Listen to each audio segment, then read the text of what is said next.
விஜயகாந்த சொல்லு, அவன் ஆண்மகன் வந்தான். கருணாநிதி ஜெயலலிதா இருக்கும்போது வந்தான், சண்டையை போட்டான். 8 விழுக்காடு 10 விழுக்காடு வாக்க வாங்கி வந்தாரு.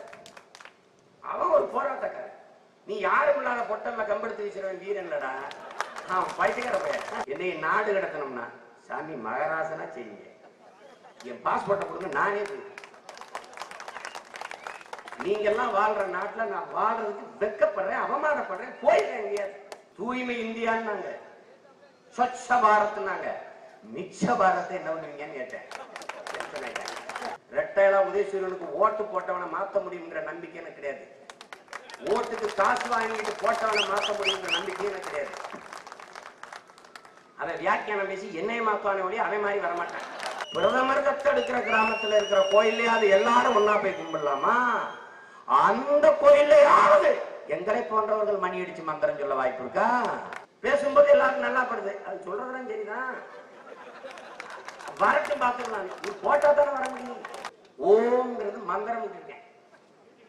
ஓம்ங்கிறது ஒரு வினைச்சல், கூடி செயல் செய்யற வினைச்சல். எழுவோம், உழைப்போம், கொடுப்போம், எப்படி சொல்ல வேண்டியதானே. உண்போம். கும்புற சாமியை கடத்தி பலாயிரம் கோடிக்கு வித்த அயோக்கியப்படா தீனதயாளன். நீ என்ன போட்ட? அவரை தொழில் அதிபர்னு போடுற. வீரப்பனுக்கு என்ன போடுற? திருடன்னு போடுற. தேர்ந்த செருப்பை வச்சு உங்களை அடிக்காதனால உன் இனம் இல்லாதவன், ஆனா இனம் போல நடித்துக் கொண்டு இனம் போல காட்டிக் கொண்டு வருவாங்க. அவனுடைய ஆட்சி என்பது, அவனுடைய ஆளுமை என்பது விடைமாதர்களின் மனம் போல வேறுபடுமாடா என்று வர்றான். வீரப்பன் திருடன். ஆனால் ராம்மோகன் ராவ், சேகர் ரெட்டி, தீனதயாளன் தொழிலாளர்கள். ஒரே ஒரு ஓட்டு ரெட்டை மெழுகுவர்த்திக்கு போட்டு படுத்துக்க, மீதியை நாங்க பாருங்க. சீமான், திருமாவளவன் போன்றவர்கள் எல்லாம் நல்ல மனநிலையில் தான் பேசுகிறார்களா? ஏன்னா பைத்தியக்காரனுக்கு யாரை பார்த்தாலும் நம்மள மாதிரியே பைத்தியமா இருக்க. அதுதான் நான் ஐயாவை பைத்தியக்காரன் சொல்லல. அது நீங்க விளங்கணும். கடந்த தேர்தலில் எங்களுக்கு வாக்கு செலுத்தவில்லை, அதில் ஒரு வருத்தமும் எங்களுக்கு இல்லை. ஏனென்றால் நாங்கள் வாக்குக்கானவர்கள் இல்லை, உங்கள் வாழ்க்கைக்கானவர்கள்.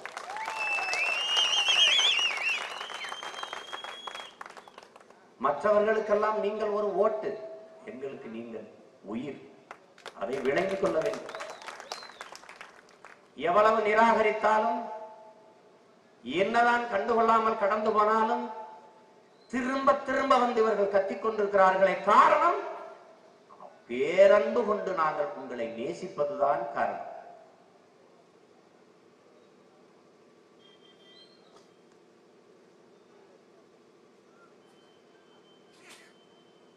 சீன பேரரசன் சன்னிட்சு சொல்லுகிறார், என் தாய்மொழியை நீ என்னையை விட நன்றாக பேச ஆரம்பித்து விட்டால் என்னை அடிமைப்படுத்தி ஆள வேண்டும் என்கிற ஆசை உனக்கு வந்துவிட்டது என்று சொல்கிறார்.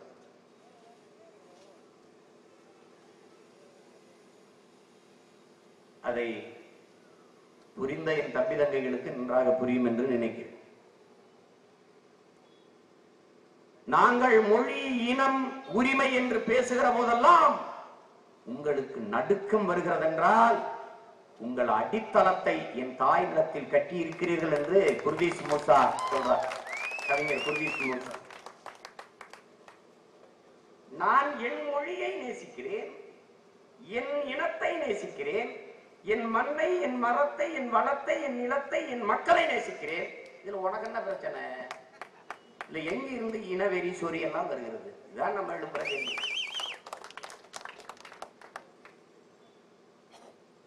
என் தம்பி திலீபன் கூட குறிப்பிட்டார்.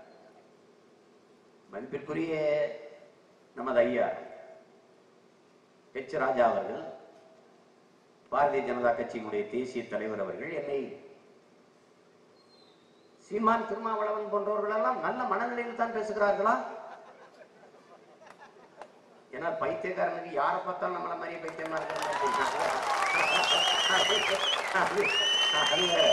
அதுதான் நான் ஐயாவை பைத்தியக்காரன் சொல்லல. அது நீங்க விளங்கிடணும். எப்பவுமே பைத்தியக்காரன் பாருங்களேன், அவனுக்கு உலகமே பைத்தியமா தெரியும். இப்ப அறிவாளிக்கு இப்ப பாத்தீங்கன்னா எல்லாருமே கோயில்ல போய் சாமி கும்பிடுவான். எது கும்பிடுவான்? முக்கி போடுவான், தேங்காய் உடைப்பான், கை காலுக்கு நல்ல சொந்தத்தை கொடு, எனக்கு நல்ல புத்திய குடும்பான். கும்பிடுறதுக்கு உள்ள மூளையே இருக்காது. மூளை இருக்கிற இவன் போய் கும்பிட்டுக்கிட்டு இருப்பான், எனக்கு நல்ல புத்திய குடும்பான். சரி, ஆனா ஒரே ஒருத்தன் போய், ஒரே ஒருத்தன் தான் உலகத்திலே ஒருத்தன் தான். என்ன சொல்றான்? சொல்லடி சிவசக்தி என்னை சுடர் மிகும் அறிவுடன் ஏன் படைத்தாய். எப்படி கேட்கிறான்? எல்லாத்தையும் எனக்கு அறிவு பத்தல, கொஞ்சம் அறிவு விடுமா. ஒருத்தன் போய், ஏய் பூரா பேரைய முட்டா பேரா படைச்சு விட்டு என்னை மட்டும் அறிவாளியா படைச்சாங்கன்றான். யாரு? நம்ம பாட்டன் பாரதி கேட்கிறான். சொல்லடி சிவசக்தி என்னை சுடர் மிகும் அறிவுடன் ஏன் படைத்தாய். எப்படி கேட்கிறான் பாருங்க. அப்படி அறிவாளிக்கு பாக்குறவன அறிவாளி மாதிரி தெரியும், பைத்தியக்காரனுக்கு பாக்குறவன் பைத்தியக்காரப்பெல்லாம் தெரியும். என்னை நாடு கடத்தணும்னா சாமி மகராசனா செய்யுங்க, என் பாஸ்போர்ட்டை கொடுங்க, நானே நீங்க எல்லாம் வாழ்ற நாட்டுல நான் வாழ்றதுக்கு வெக்கப்படுறேன், அவமானப்படுறேன், போயிடுறேன். எங்கேயாவது பறிச்சு வச்சிருக்கீல்ல, கொடுத்துருங்க. என்னை நாடு கடத்துவதில் எனக்கு வருத்தம் இல்லை, என் நாட்டை நீங்கள் கடத்தி கொண்டு இருக்கிறீர்கள் என்பதுதான் என்னுடைய வருத்தம். நீங்க எதுக்கு நம்ம மேல எரிச்சல் அடைகிறாங்க? கேள்வி கேட்கிறான், பதில் இல்லை. தூய்மை இந்தியான்னாங்க, ஸ்வச்ச பாரத்னாங்க, மிச்ச பாரத்தை என்ன பண்ணுவீங்கன்னு கேட்டேன்.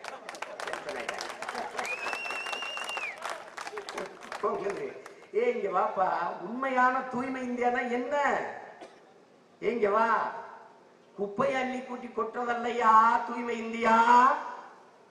ஏழை பணக்காரன் என்ற பாகுபாடற்ற தேசம், உயர்ந்த சாதி தாழ்ந்த சாதி என்ற சாதியை இழிவற்ற சமூக விடுதலை பெற்ற தேசம், ஆண் பெண் பாலியல் வேறுபாடற்ற பெண்ணிய அடிமைத்தனமற்ற தேசம், ஊழல் லஞ்சம் கொலை கொள்ளை பசி பஞ்சமற்ற ஒரு தூய தேசம், சாதிய இழிவு தீண்டாமையற்ற ஒரு தேசம். அப்படிப்பட்ட ஒரு தேசம் தான் தூய இந்தியா. அதுக்கு ஏதாவது வேலை திட்டம் இருக்க? வெறும் தெருவில் கிடக்கிற குப்பையள்ளி குட்டி பயனில்ல ராஜா, உள்ளுக்குள்ளே உள்ளத்திலே படிந்து கிடக்கிற அந்த அழுக்கை சோரண்டி கழுவணும். அதுதான் தூய இந்தியா, அதுதான் தூய இந்தியா. பிரதமர் ஒரு கிராமத்தை தத்தெடுத்தாரு, பிரதமர் கிராமத்தை தத்தெடுத்தாருன்னா நான் கேட்டேன், ஐயா அந்த கிராமத்திலேயாவது இருக்கிற குளத்துல, பிரதமர் தத்தெடுக்கிற கிராமத்திலேயாவது எல்லாரும் சேர்ந்து குளிக்கலாமா ஒரே குளத்துல? பிரதமர் தத்தெடுக்கிற கிராமத்துல இருக்கிற கோயிலையாவது எல்லாரும் ஒன்னா போய் கும்பிடலாமா? அந்த கோயிலையாவது எங்களை போன்றவர்கள் மணி அடிச்சு மந்திரம் சொல்ல வாய்ப்பு இருக்கா? அப்புறம் தத்தெடுக்கிற நீங்க எப்படி தெரியுங்களா, நாட்டை வித்து எடுத்துக்கிட்டு கிராமத்தை தத்து எடுப்பாங்க. இப்படி ஒரு கூட்டம், அதுல வெறுப்படைகிறாங்க. கேள்வியா கேட்கிறேன், பதில் இல்லையே. விடுதலை பெற்ற இந்தியா 70 ஆண்டுகளாக மின்சாரமே போய்ச்சேராத கிராமங்கள் பல ஆயிரக்கணக்கில் இருக்கிறது. யார் பேசுறது? ஐயா மோடி. நான் கேட்டேன், விடுதலை பெற்ற இந்தியாவில் பல்லாயிரக்கணக்கான கிராமங்கள் மின்சாரமே போய்ச்சேராது இருக்கிற போது அந்த கிராமங்களில் மின்னணு பரிமாற்றம் எப்படி சாத்தியம்? மின்சாரமே போய் சேரல, அங்க எப்படி மின்னணு பரிமாற்றம் எப்படி இருக்கு? வங்கிக்கு வா, வர்றேன். கீழே கட்டிக்கிற லுங்கி மேல கட்டிக்கிற அங்கி இல்லாத எண்ணெய வங்கிக்கு வா வான்னா என்னடா சொங்கி பயிர் வேலையா இருக்குது? என்னது ஒண்ணுக்காக உருப்படியா ஒரு பதில் இருக்கா? என்ன பதில் இருக்கு? இப்ப பாஸ்போர்ட்ல இந்தியா விட்டு எந்த நாட்டுல இந்தி பேசினா அது எதுக்கு இந்திய படிக்க அதுல அச்சிடல? இந்தி எது கொண்டு வர? எங்கள தேச துரோகி, பிரிவினைவாதி, இறையாண்மைக்கு எதிரானவன் பேசுறது அறிவார்ந்த என் தம்பி தங்கிகள் தமிழ் சொந்தங்கள் சிந்திச்சு பார்க்கணும். இந்தியா ஒரு பன்முகத்தன்மை கொண்ட ஒரு நாடு. அரசியலமைப்பு சட்டம் என்ன சொல்லுது? India that is Bharat shall be an union of states. India ஒரு தேசம் அல்ல, நாடு. பல தேசங்களை உள்ளடக்கிய ஒன்றியம், யூனிட். தமிழர் நாங்கள், தமிழ் தேசிய மக்கள் வாழ்கிற நாடு தமிழ்நாடு, தெலுங்கர்கள் வாழ்கிற நாடு ஆந்திரா, கன்னடர்கள் வாழ்கிற நாடு கர்நாடகா, மலையாளிகள் வாழ்கிற நாடு கேரளா. இப்படி பல்வேறு மொழிவழி தேசிய இனங்கள் வாழ்கிற தேசங்களை உள்ளடக்கிய ஒரு நாடு. அவ்வளவு.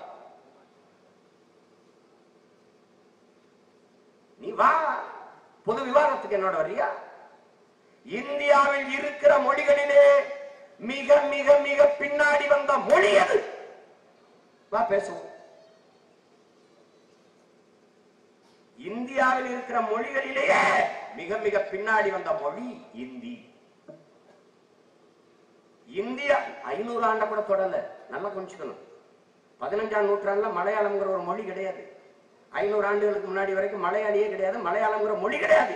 அவன் யாரு? தமிழன், சேரப்பாட்டனின் மக்கள். எல்லாம் விளங்கணும். அவனே 500 ஆண்டு தான் இருக்கு. முகலாயர்கள் இந்த நாட்டை ஆளுகிற போது அவர்களுடைய பாரசீக மொழி ஆட்சி மொழியா இருக்கு. அந்த பாரசீக மொழியோடு சமஸ்கிருத மொழி கலந்து பேசி ஏற்பட்ட மொழி திரிவில் பிறந்த மொழிதான் உருது. அந்த உருதுக்கும் பின்னாடி வந்த மொழிதான் இந்தி. நல்லா விளங்கணும். என் தம்பி தங்கைகளுக்கு சொல்றேன், எவனையா மாற்றி பேச சொல்லு பாப்போம். ஆனால் இந்தியாவில் இருக்கிற மொழி இல்ல, உலகத்திலேயே மிக மிக மூத்த மொழி எங்கள் உயிர் மொழி, எங்கள் தமிழ், எங்கள் தாய்மொழி தமிழ் என்பதை மறந்துவிடுவோம். சீமான் சொன்னா அவன் தமிழன், அதனால அந்த பச்சுல பெருமை பேசிடுவான்னு பேசலாம். நான் பேசல ராஜா. அமெரிக்காவில் பேராசிரியர் மொழியியல் ஆய்வியல் அறிஞர் அலெக்ஸ் குலியர் சொல்றார், மாணவர்களுக்கு பாடம் நடத்துகிற போது சொல்லுகிறார், உலகத்தில் மாந்தர்கள் எல்லாம் மனிதர்கள் எல்லாம் முதலில் பேசிய மொழி தமிழ் என்று பலகையில் எழுதுறார். என்ன பயிரில வருது, போட்டு பாரு. நானா சொல்றேன். ஹார்வர்ட் பல்கலைக்கழகத்துல ரிச்சர்ட் மார்டினும் டொனி ஜோசப்பும் 2 பேரும் பெரிய ஆய்வு எடுத்து மரபணுக்கள் எடுத்து சோதிச்சு ஒரு ஆய்வை வெளியிடுறாங்க. ஆசிய கண்டம் முழுமைக்கும் வாழ்ந்த தொல்குடிகள் மூத்த குடி அந்த நிலப்பரப்பு முழுதும் வாழ்ந்தவர்கள் தமிழர்கள் தான் என்று எழுதுறார். ஆரியர்கள் வந்து குடியேறியவர்கள் என்று எழுதுறார். நல்லா கவனிச்சுக்கணும். அதுல பண்பாடு பேசுவான், இது என்னதும்பா ஒண்ணுதும்பா, யோகா யோகா ஏ யோகா இங்க வாடா. இந்தியா உலகத்துக்கு அழிச்சிச்சு, இந்தியாவுக்கு ஏன் தாத்தனும் பாட்டன் அழிச்சாண்டா? என்னுடைய ஓகக்கலை தான் சமஸ்கிருதத்துல நீ யோகான்னு மாற்றி வச்சிருக்க. இந்த பைத்தியக்கார பையில விட்டுட்டாங்க. ஓம்ங்கிறது மந்திரம் இருக்கேன். ஓம்ங்கிறது ஒரு வினைச்சல், கூடி செயல் செய்யற வினைச்சல். எழுவோம், உழைப்போம், கொடுப்போம், எப்படி சொல்ல வேண்டியதானே? உண்போம், எந்த வேலையும் ஆடுவோம், பாடுவோம், இது எல்லாமே கூடி செயல் செய்கிற ஒரு வினை குறிக்கிற வினை சொல். அது புரியாம மந்திரம் விட்டான், அவன் எடுத்து போய் அதை வச்சுக்கிட்டான். எல்லாம் திருடிக்கிட்டது. சத்குருன்னு ஒருத்தர் இருக்குது. அவர் காட்டுப்புறம் வெட்டிட்டு சிவனுக்கு ஒரு சிலை 112 அடி ஒரு சிலை. அவர் பேசும்போது சொல்றாரு, சிவனுக்கு தமிழ் தெரியாது. ஒருவேளை அவங்க பாட்டி கூட அவனுக்கு இப்ப அவருக்கு பிரசவம் பார்த்திருக்கலாம், தமிழ் தெரியாது. அப்ப யாரு அவரு? அவர் யாரு? பொங்கு தேர் வாழ்க்கை அஞ்சரை தும்பி காமம் சப்பாது கண்டது மொழியுமோன்னு ஒரு பாட்டு எழுதிக்கல இறைநாள் எழுத்து போட்டுக்கார. அவர் யாரு? உங்க அப்பாவா? அவர் யாரு? அவர் யாரு? அவன் தாண்டா என் ஆதி பாட்டன் சிவன். அவன் தானடா தமிழ் சங்கத்தின் தலைவனாக இருந்து தமிழ் வளர்த்த பாட்டன் அவன் தான். நக்கீரா உன் தமிழோடு யாம் விளையாடவே வந்தோம். அவன் தாண்டா என் பாட்டன் சிவன். அவனுக்கு தமிழ் தெரியும். கேட்டுக்கிட்டு இருக்க எல்லா தமிழங்க இதை தையா, அந்த தமிழனுக்கும் தமிழ் தெரியாது. திருடிக்கிட்ட என்ன கேட்டாங்க, என்ன சிவன் முருகன்ல இந்து கடவுளை போய் நீங்க பேசுறீங்க, சிவனும் முருகனும் இந்துன்னு அவங்களுக்கு தெரியுமான்னு கேட்டேன். இந்தியாங்கிற நாடு எப்ப வந்துச்சு? இந்தியாங்கிற நாடு இருந்துச்சா உருவானதா? உருவாச்சு. உருவாக்கியவன் யார்? அடிமைப்படுத்தி ஆண்ட வெள்ளைக்காரர். வரலாற்று தெளிவா புரிஞ்சுக்கணும். வெள்ளைக்காரர்கள் இந்தியாவிற்கு படையெடுத்து வந்தார்கள் என்று சொல்வதே வரலாற்று பெரும் பொய். அது வரல. வெள்ளைக்கார வரும்போது இது இந்தியா இல்ல, பல்வேறு மாகாணங்கள் குறுநில மன்னர்கள் ஆட்சி செய்து கொண்டிருந்த பாளையங்கள், சமஸ்தானங்கள். என் பாட்டன் தீரன் சின்னமலையும் பூலித்தேவனும் எங்க பாட்டியார் வேலுநாச்சியாரும் மருதுவாண்டியரும் போரானது இந்திய தேசிய விடுதலைக்கு அல்ல. நாங்கள் ஆண்டு கொண்டிருக்கிற எங்கள் தாயிடம் தமிழ் நிலம் அடிமைப்பட்டு விடக்கூடாது என்பதற்காக போராடினோம். அதுக்கு பிறகு எல்லாரையும் கொன்னுட்டு அழிச்சிட்டு பிறகுதான் அவன் இந்த நிலப்பரப்புகளை இணைத்து ஒரு நாடாக்குறான். அதுக்கு என்ன பேர் வைக்கிறது தெரியாம சிந்து சமவெளி, சிந்து சமவெளி நாகரிகம், சிந்து சிந்தியான்னு பேசி பேசி அவன் இந்தியாவை வச்சிடறான். இதை விளங்கி கொள்ளணும். எங்க இருந்து வராங்க? இவனுக்கு என்ன இருந்தது?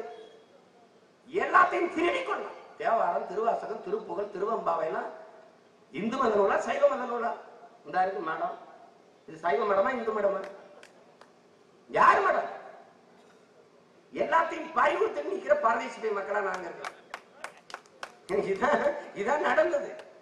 அவன் வந்து 500 ஆண்டுகளை கூட தொடாத இந்தியை 50,000 ஆண்டுகளுக்கு மூத்த தமிழை அழிச்சு திணிக்க நினைக்கிறேன்.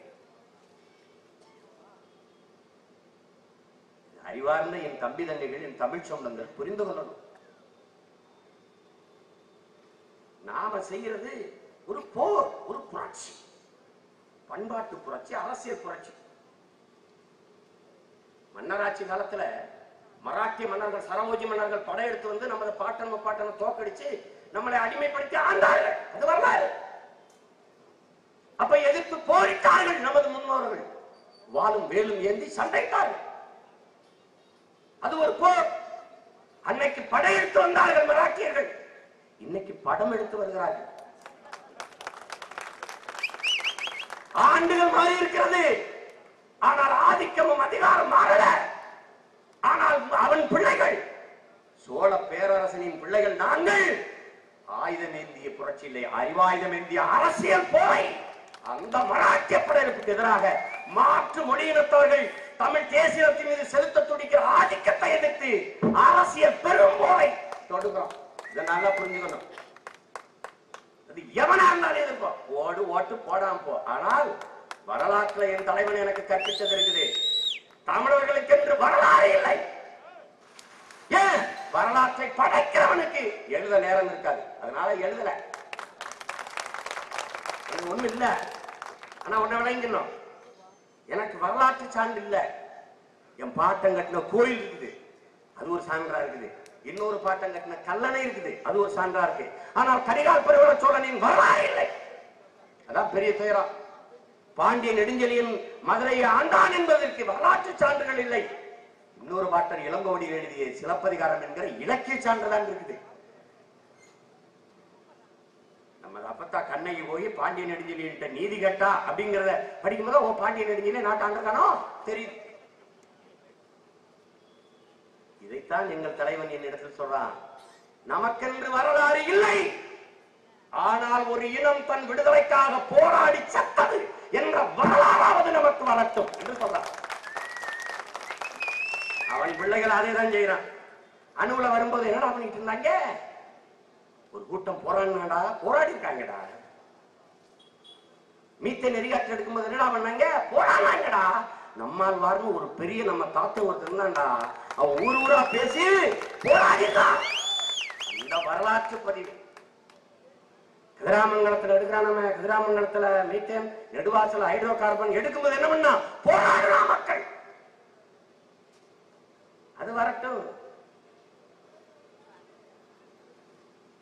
அததான் உங்க பிள்ளைகள் செஞ்சு கொண்டிருக்கான்.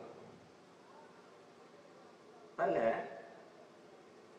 மிகப்பெரிய ஒரு இனம், உலகத்தில் ஒரு மூத்த குடி எப்படி இப்படி குறுகி அழிஞ்சது?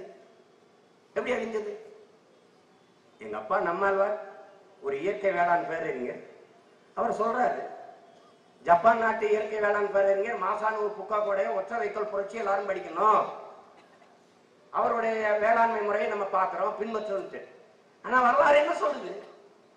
ஜப்பானிய நாட்டு ஒரு ஆய்வில் அறிஞர் சுசுமுகோனோங்கிற அந்த ஆய்வறிஞர், அவர் பெரிய அறிஞர், அவர் இப்ப இறந்துட்டாரு. அவர் எழுதியிருக்கிறார் 2000 ஆண்டுகளுக்கு முன்பு ஜப்பானுக்கு, எங்கள் நாட்டிற்கு நெல் பயிரை எப்படி விளைவிப்பது என்பதை கற்றுக் கொடுப்பதற்காக தமிழர்கள் வந்தார்கள். நல்லா விளங்கணும். அந்த தமிழர்கள் பேசிய மொழியில் இருந்துதான் சொற்களை எடுத்து எங்கள் மொழியை, ஜாப்பனீஸ் மொழியை உருவாக்கி கொண்டோம் என்று சொல்ற. அப்படின்னா மாசானுவோ புக்காக்கு இருக்கான்ல, அவன் தாத்தனுக்கு தாத்தனுக்கே விவசாயம் எப்படி செய்யணும்னு கற்பித்து கொடுத்தவன் எங்கள் பாட்டன், நமது பாட்டன் என்பதை பெருமையோடு நாம் நினைவுகிறோம். இதனால விளங்கணும். பல்வேறு பெருமைகளை கொண்ட இந்த இனம் ஏன் இப்படி சிதைஞ்சு சின்னவண்ணமாய் சிக்கி இப்படி நிக்குது? அது காரணம். ஐயா காப்பா அரவணன் எழுதுறாங்க, தமிழன் ஏன் அடிமையானாங்கிறது. சில காரணங்களை சொல்றாங்க. ஒண்ணு, தாழ்வு மனப்பான்மை, நம்மளால முடியாது என்ற ஒரு குற்ற உணர்வு, தாழ்வு மனப்பான்மை. அடுத்தது, தன்னிடத்தில் இருப்பதை விட பிறரிடத்தில் இருப்பது உயர்ந்தது என்கிற இழி மனநிலை. அடுத்தது, போர்க்குணமின்மை. போர்க்குணமே செத்து போச்சு. எப்படிப்பட்ட பரம்பரையில் வந்துச்சு? வாளும் வேலும் ஏந்தி நின்ற மறவர் கூட்டத்துக்கு இடையே பீரங்கியின் துப்பாக்கியும் தூக்கிட்டு வரான் பிரிட்டிஷ்காரன். பீரங்கி துப்பாக்கி தூர இருந்து சுட்டு கொன்றுவிட முடியும், ஆனாலும் சண்டைக்கு போனால் செத்து போயிரும் தெரியும். ஆனாலும் அவங்க பாட்டன் தீரன் சின்னமலையும் பூலித்தேவனும் மருதுபாண்டியரும் அழகுமுத்துக்கோனும் வேலு நாச்சியாரும் எண்ணற்ற பெருவீரர்கள், நமது பாட்டங்கள் பண்டார வண்டியில் எண்ணற்ற பெருவீரர்கள் அத்தனை பேரும் வெள்ளக்காரனை எதிர்த்து களத்துல வாங்க. காரணம் என்ன? மான தமிழ் மக்களுக்கு மரணத்தை விட மானமே பெரிது என்பதாலே களத்துல வைத்தார். இன்னைக்கு என்ன நிலைமை? போர்க்குணமே இல்ல, சகித்து சகித்து அடிமையாக போகிறது. இந்த அடிமை மனநிலை எப்படி உருவாகுது? அநீதியை எதிர்க்க துணிவில்லாதவன் சகித்துக் கொள்ளுகிறான், தொடர்ச்சியாக சகித்துக் கொள்ளுபவன் அடிமையாகிறான். அவ்வளவுதான். இப்ப ஏதாவது சொல்லுங்க, என்னப்பா இப்படி ஆயிடுச்சு அப்படின்னு. என்னப்பா அவன் திருடுறானப்பா? யாரப்பா திருடல? அவன் ரொம்ப கெட்டவன் பெரியத்தா. யாரப்பா நல்லவன்? ஏப்பா அவன் குடிக்கிறான்? எவன்ப்பா குடிக்கல? ஏப்பா அவன் லஞ்சம் வாங்குறான்? யாரப்பா வாங்கல? இப்படியே சகித்து சகித்து அடிமையாகி போன ஒரு இனத்தின் மக்களாக நிக்கிறோம். நமக்கு கையில காலில் விலங்கு போட்டுருந்தா கலட்டி விட்டுலாம், மூளையில போட்டுக்கான். சிந்தனை அடிமையாகி போனோம். அதை நீங்க விளையணும். குறிப்பா என் தம்பி தங்கைகள் இதை புரிஞ்சுக்கணும்.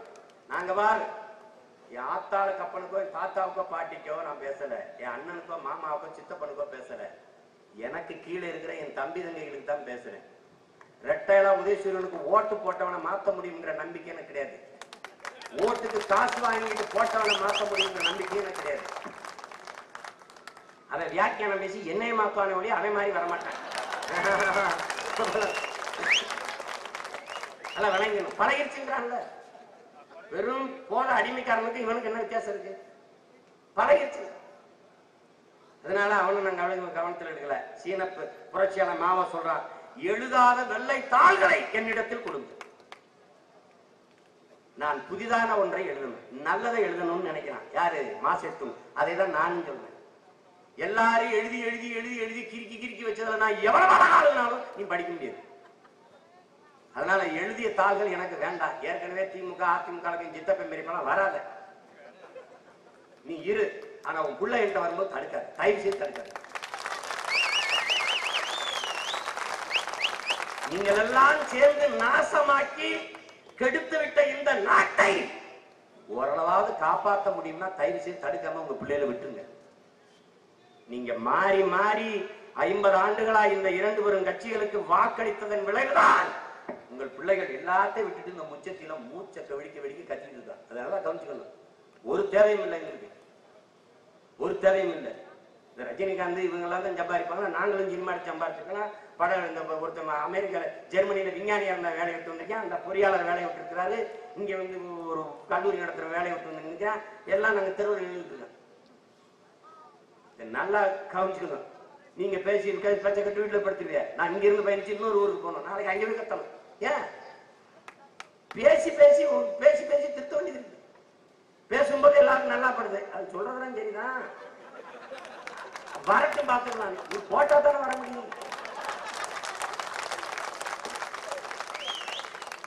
எல்லாத்தையும் சொல்றாரு, வரட்டும் பார்ப்போம். எங்கிட்டு வர்றது? நீ போட்டா தானே வர முடியும். ஓட்ட கருணாநிதிக்கும் ஜெயலலிதா போட்டு நாங்க எங்கிட்டு வர்றது? அநியாயம்னு தெரிஞ்சு அதுக்கு துணை போற மாதிரி ஒரு கொடுமை உண்டா? இப்ப நான் ஒரு கேள்வி எல்லாத்தையும் கேட்கிறேன். யாராவது இங்க ஊழல் லஞ்சத்தை ஏற்கிறது யாராவது உண்டா? எல்லாருமே பேசும்போது ஒரே லஞ்சம், ஒரே ஊழல், எல்லாருமே பேசுறோம்ல. இப்ப யாரு கொடுக்குறா, யாரு வாங்குறா? எல்லாரையும் கூப்பிட்டு என்னதான் நீங்க காட்டுக்கத்தா கத்துச்சிமா சானா ஓட்டு காசு வாங்கிட்டு தான் போடும். சொல்றவன் எல்லாரும் சொல்றான் ஓட்டு காசு வாங்கிட்டு போடுங்க. யார் தான் காசு வாங்கிட்டு போடுறதப்ப? என்ன நடக்குது? தினம் தொழுகிறாங்க, தினம் ஜெபிக்கிறாங்க, தினம் கோயிலுக்கு போய் சாமி போடுறாங்க. அப்ப ஏன் தான் இந்த நாட்டில் இவ்வளவு அநியாயம் நடக்குது? எவன் செய்யறான்? யார் செய்யறான்? பதிலே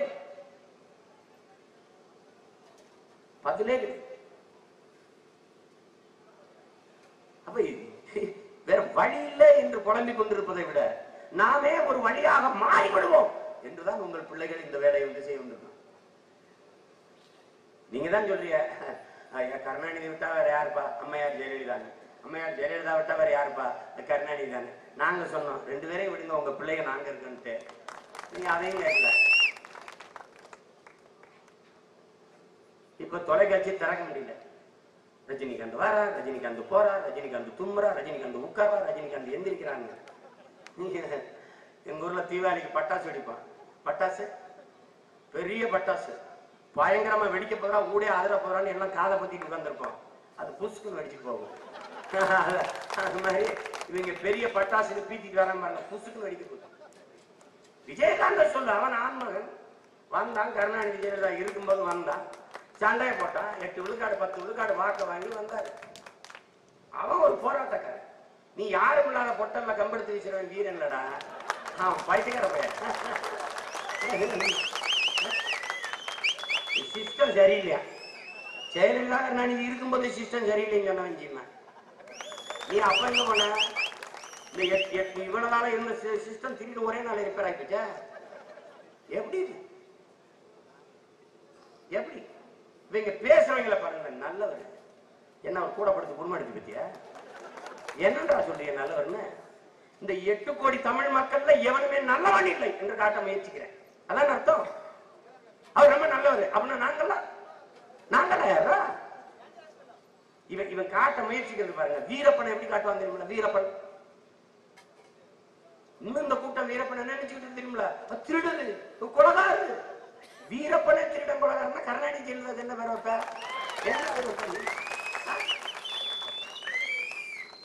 ஒண்ணு தெரிஞ்சுக்கிறேன், என் தம்பி தங்கைகளுக்கு சொல்லுவேன்.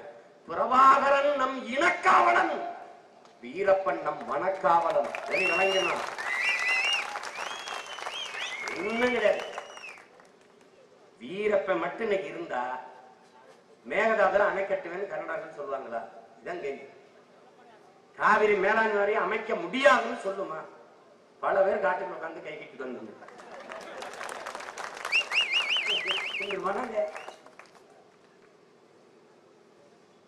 6000 சதுர கிலோமீட்டர்ல ஒரு மரத்தை கூட வெட்ட முடியல. அவர் இருக்கும்போது வெட்டி வித்தவன் அவரை மரத்தை கிடக்குறான். நானும் பல தடவை கேட்டேன், என்ன அவர் தப்பு பண்ணாருன்னு கேட்டேன். சந்தன மரத்தை பூரா வெட்டி வித்துட்டாரு, யானைகளை எல்லாம் கொன்னு தந்தத்தை வித்துட்டாரு.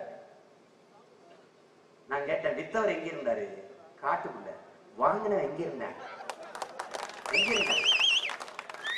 வித்தவனையே கைது பண்ண விரட்டலடா, இந்த வாங்கின அயோக்கிய பேர்ல ஒருத்தனை கூட பிடிச்சி உள்ள போல. ஏண்டான்னா கைது பண்ண விரட்டான் பாரு, அவன் தான் வாங்கி விட்டாரு. எப்படி இருக்கு பாரு, எப்படி இருக்கு பாரு. வீரப்பன் திருடன். ஆனால் ராமோகன் ராவு, சேகர் ரெட்டி, தீனதயாள்லாம் தொழிலாளர்கள். எப்படா டே, எப்படி இருக்கு பாருங்க. ஆந்திர காட்டுக்குள்ள தொடர் வண்டியில போய் இறங்கின உடனேயே செம்மரக்கட்டையை வெட்ட வந்தவங்க எது பண்றாங்க. நான் செம்மரக்கட்டையை தான் வெட்ட வந்தேன்னு உனக்கு எப்படி தெரியும்? இதை கேட்டுக்க வேண்டிய ஆள் யாரு? நாட்டை ஆளுறவங்க கேட்கணுமா இல்லையா? இங்க என் பிள்ளைகள் செம்மரக்கட்டையை தான் வெட்ட வந்தான்னு உனக்கு எப்படா தெரியும்? ஒருத்தங்க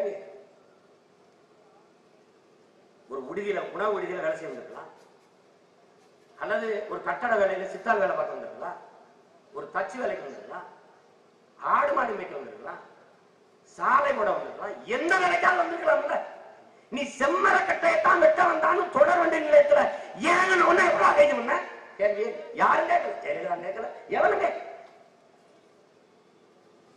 சரி, வெட்ட வந்தவன் கூலி 500 ரூபாய் 1000 ரூபாய்க்கு வெட்ட வந்தான். சரி, செம்மரக்கட்டையை வெட்டுகிற போது காட்டுக்குள்ள கைது பண்ணியா? இல்ல. எப்படி இருக்கு யோசிச்சு பாருங்க. சரி, 1000 ரூபாய்க்கு வெட்ட வந்த கூலி நான், கடத்தல்காரன், திருடர்கள் தமிழர்கள் என்று உலகத்துக்கு காட்டுது ஆந்திர அரசு. இதன் நுட்பமா என் அன்பிற்குரிய சொந்தங்கள் விளங்கிக்கொள்ளும். ஆந்திர அரசு என்ன காட்ட நினைக்குது? தமிழர்கள் திருடர்கள். நாம என்ன கேள்வி வைக்கிறோம்?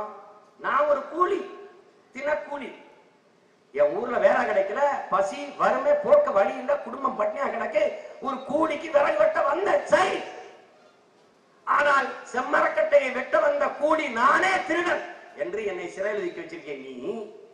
ஆனால் வெட்டி ஏற்றுமதி செய்கிற முதலாளி எங்கடா இருக்கான்னா ஓமண்டலத்தா இருக்கான். அவனை என்ன கைது பண்ணா பதிவு. அப்ப நீ எப்படி வெட்டி ஏத்தி பல லட்சக்கணக்கான கோடியை சம்பாதிக்கிற முதலாளியை நீ கைது செய்யல? வயிற்று பசிக்கு கூலிக்கு வேலை செய்ய வந்த என்னையை திருடன் என்று காட்ட முயற்சிக்கிறேன், கடத்தல்காரன் என்றும் காட்ட முயற்சிக்கிறேன். அப்படின்னா தலைமைச் செயலாளர் ராமமோகன் ராவ் என்ன பண்ணாரு? ஒரு ஊருக்கு புனித நீர் தீர்த்தத்தை கொடுத்துட்டு இருந்தாரா? என்ன பண்ணாரு அவரு? என்ன பண்ணாரு? சேகர் ரெட்டி யாரு? கும்புற சாமியை கடத்தி பலாயிரம் கோடி கொடுத்த அயோக்கியப்படா தீனதரியானன். நீ என்ன போட்ட? அவரை தொழில் அதிபர்னு போடுற. வீரப்பனுக்கு என்ன போடுற? திருடன்னு போடுற. தேர்ந்த செருப்பை வச்சு உங்களை அடிக்காதனால என்ன சேட்ட? ஏன் ஏன் அவனுக்கு பெத்தவனே அப்பனா இருக்கான். எனக்கு 50 ஆண்டுகளா அடுத்த வீட்டுக்காரனும் மத்தவனும் அப்பனா இருக்கான். இதான் பிரச்சனை. நல்லா விளைவிக்கணும். முதல்ல நீ ஒரு முடிவுக்கு வா. என் தம்பி தங்கச்சிக்கிட்ட நான் பேசுறேன். நீ ஒரு முடிவுக்கு வந்துரு. உனக்குள்ள தாழ்வு மனப்பான்மை இல்ல, தூக்கி வீசிடு. நீ யாருன்னு முதல்ல பாத்துக்க. உலகத்தின் தலை சிறந்தவன் நீ. நிமிர்ந்துரு. முதல்ல நிமிரு. நீ நிமிரு. பகவத்கீதை சொல்லுது, வேதமா கொண்டாடிட்டு இருக்கான். நானே 4 வித வர்ணாசிரம தர்மத்தை படைத்தேன் சொல்லுது. பிரம்மன் தலையிலிருந்து பார்ப்பனரை, தோலிருந்து சத்திரியரை, தொடையிலிருந்து வைசியரை, காலிலிருந்து சூத்திரரை படைச்சேன். நல்லா கவனிச்சுக்கணும். பஞ்சமர்னு ஒரு சாதி இருக்கான். அவனுக்கு இந்த பிரம்மன் உடல்ல இடையில அவன் உதிரி, அவன் கொசு. காய்கறி வேணும்னா கொத்தமல்லி கொடுப்பான்ல, புதினா கொடுப்பான், அது மாதிரி கொசு. பாரதி கிட்ட சுப்பிரமணிய பாரதி நமக்கு ஒரு பாட்டே இருக்கான்ல, நல்ல ஆத்தாளுக்கு அப்பனுக்கும் பிறந்துக்கானே. அவன்கிட்ட போய் கேட்கிறாங்க, ஏங்க சுப்பையா, நம்ம பிரம்மன் தலையில இருந்து பிறந்தான், சத்திரியன் தோடல இருந்து பிறந்தான், வைசியன் தொடையில இருந்து பிறந்தான், சூத்திரன் காலில் இருந்து பிறந்தான், இந்த பஞ்சம எதுல இருந்து தான் பிறந்தான். அதுக்கு அவன் உடனே பதில், அவன் மட்டும்தான் அவங்க ஆத்தாளுக்கு அப்பனுக்கும் பிறந்தான். நல்லா விளங்கணும். எப்படி இருக்கு பாரு. இது ஒரு தர்மம், வர்ணாசிரம தர்மம். தமிழனுடைய வேதை சொல்லுது. வேதம் வள்ளுவ பெருமகன் என்கிற பெருந்தகை உன் மூதாதை சொல்றார், பிறப்பு ஒக்கும் எல்லா உயிருக்கும் சிறப்பொவ்வா செய்தொழில் வேற்றுமையா என்று. எது உன்னுடைய ஆக சிறந்த வேதம்னு பாரு, எதை நீ கொண்டாடி இருக்கணும்னு பாரு. அறத்தின் வழி நின்று ஆட்சின்னு சொல்றான். கேட்கிறான், தமிழர்கள் தான் ஆளுங்கிறீங்களே சீமான், அப்ப ஓபிஎஸ் இபிஎஸ் உங்களால் தானே, அவங்க நல்லாட்சி கொடுக்கல. எங்க சித்தப்ப நல்லாட்சி கொடுக்கல, அவங்க அண்ணமே நான் வந்து கொடுக்குறேன், உனக்கு என்ன ஆட்சி சரியில்லை சரியில்லை நான் பேசுறேன். நீ யாரு? நீ யாரு? அது எங்க வேலை. சரியில்லைன்னா நான் சண்டை ஒரே கூட்டத்தை போட்டு திட்டல, என்ன வேலை பார்த்துக்கிட்டு இருக்கேன் நான் பேசுறேன். நீ யாரு? எப்படி இருக்கு பாருங்க. நாங்க ஆட்சி சரியில்லை, சரி பண்ணிக்கிறோம். இப்ப நாங்க எப்படி ஆட்சி செய்வோம்? குடிதளி கோலோச்சம் மாநில மன்னன் அடிதளி நிற்கும் உலகு. இது தமிழ் மர, வள்ளுவ பெருமகனாக இருந்த தமிழ் மர. அதுக்கு என்ன சொல்லுது? என்ன சொல்லு? ஒரு தாய் எப்படி பெற்ற பிள்ளைக்கு குறிப்பறிந்து சேவை செய்வாளோ, இந்த நேரம் பசிக்கும் என் பிள்ளைக்கு பால் ஊட்டணும், இந்த நேரம் உறக்க வரும் என் பிள்ளைய தொட்டில் போட்டு தாளாட்டணும், எப்படி தாய் குறிப்பறிந்து செய்வாளோ அப்படி மண்ணை ஆட்சி செய்கிற மன்னன் தன் மக்களின் தேவைகளை குறிப்பறிந்து சேவை செய்கிற பொழுது உலகம் அவனை போற்றி தொழும் என்று தமிழ் மறைபாடு. முறை செய்து காப்பாற்றும் மன்னவன் மக்களுக்கு இறை என்று வைக்கப்படும். இறைனா என்ன? மன்னனையே இறைவன் இறை என்று பாடுது தமிழ் மறை. மணிநீரும் மண்ணும் மலையும் அணிநிழற் காடும் உடையது அரண். இங்க இப்ப எப்படி ஆட்சி முறை இருக்கு? மணிநீரும் மண்ணும் மலையும் அணிநிழற் காடும் உடையது அரண். மணிநீரையும் மண்ணையும் மலையும் மரத்தையும் அனைத்தையும் விற்கிறது காசு. இதான் இன்னைக்கு இருக்கிற அரசு. உருவசியும் ஓவா பிணியும் செருவகையும் சேராது என்பது நாடு. துணிவுடைமை தூங்காமை கல்வி இவை மூன்றும் நீங்கா நிலநாள்வதற்கு இந்த அறத்தின் வழி நின்று ஆட்சி செய்தாலே உலகத்தின் தலை சிறந்த நாடாக தமிழர் நாடு வரும். நீ புதுசா நீ ஒண்ணு கற்பனை பண்ணி சிந்திச்சுட்டு இருக்க வேண்டியது இல்ல. என்ன பாடல என்ன பாடல? இந்த மாதிரி எதிர்காலத்தில் தன் பேர பிள்ளைகளுக்கு பிரச்சனை வரும்ட்டு அதுக்கு பாடுறாரு பாருங்க. நல்லாண்மை என்பது ஒருவருக்கு தான் பிறந்த இல்லாண்மையாக்கி கொள்ளல். அப்படின்னா என்ன அர்த்தம்? உன் வீட்டையும் நாட்டையும் நீயே ஆள்வது போல பார்த்துக்கொள், அதுதான் நல்ல ஆண்மகனுக்கு அழகு. அப்படின்னா நாம ஆண்மை கொண்ட இனத்தின் மக்களா இல்லையா? இதுதான் இருக்கிற கேள்வி. மனநலம் மண்ணுயிர் காக்கம், இனநலம் எல்லா புகழும் தருங்கிறான். ஆனா இங்க இனநலம் பேசிட்டா இன வெறிங்கிறான், பாசிசம்ங்கிறான், சாவனிசம்ங்கிறான், இன துவேசம்ங்கிறான். பேசுறவங்களா யாரு? வேற இனத்தின் வெறியே. நுட்பமாயின் தம்பிதங்கள் வழங்கிக் கொண்டோம். அதே நமது பாட்டல் வள்ளுவ பெருந்தகை, இனமின்றி இனமில்லார் கேள்மை மகளிர் மனம் போல வேறுபடும். யாருக்கு சொல்றான்? இப்ப நடக்கிற அரசியல் பிரச்சனைக்கு சொல்றான். உன் இனம் இல்லாதவன் ஆனா இனம் போல நடித்துக் கொண்டு இனம் போல காட்டிக் கொண்டு வருவாங்க. அவனுடைய ஆட்சி என்பது அவனுடைய ஆளுமை என்பது விடைமாதர்களின் மனம் போல வேறுபடுமாடா என்று வர்றான். யாருக்கு சொல்றான்? அவன் பேர சீமானுக்கு சிக்கல் வரும் தான் படிச்சு போறான். நானா சொல்றது மாதிரி நாங்களாக கத்துறோம். பல்லாயிரம் ஆண்டுகளாக இதன் இன முன்னோர்கள் தூக்கி சுமந்து வந்த பெருங்கனவு பெருங்கனவு. பூட்டிய இரும்பு கூட்டின் கதவு திறந்தது, சிறுத்தையே வெளியே வா. எலியன உன்னை இகழ்ந்தவர் நடுங்க, புலியன செயல் செய்ய புறப்படு வெளி. சிம்பு பறவையே சிறகை விரி, சிங்க இளைஞனே திருப்பு முகம் திறவெளி. நம்பினை பகலினை நள்ளிருள் என்றேன். நீங்க என்ன பண்றா? நீ பகல இருள் நினைச்சிட்டாங்க. நம்பினை பகலினை நள்ளிருள் என்றேன். இங்கு நாட்டிற்கு இடி கழுதை ஆட்சியா? கைவிரித்து வந்த கயவர் நம்மிடை பொய் விரித்து நம் புலன்கள் மறைத்து தமிழுக்கு விளங்கிட்டு தாயகம் பற்றி நமக்குள்ள உரிமை தமக்கென்பாரனில் வழி வழி வந்த உன் மரத்தனம் எங்கே மொழிப்பற்றெங்கே விழிப்புற்று எழு என்கிறான். நாம எழுறோம், அவன் விழுங்கிறான். இதாங்க இருக்கிறது. ஏன் எந்திரிக்கிறா சினிமா? ஏன் ரஜினிகாந்த் வரும்போது எதிர்க்கிற? எம்ஜிஆர் விட்டுட்டா, ஜெயலலிதா விட்டுட்டா, அதுக்கு என்ன அர்த்தம்? உன் பாட்டங்காலத்துல திருடணும் விட்டுட்ட, உன் தாத்தங்காலத்துல திருடணும் விட்டுட்ட, உன் அப்பங்காலத்துல திருடணும் விட்டுட்ட, இப்ப ஏன் திருட வரும்போது தடுக்கிறாங்க? அப்பெல்லாம் விட்டுட்டனால தாண்டா இப்ப தடுக்கிறோங்கிறோம். நல்லா விளங்கிக்கணும்.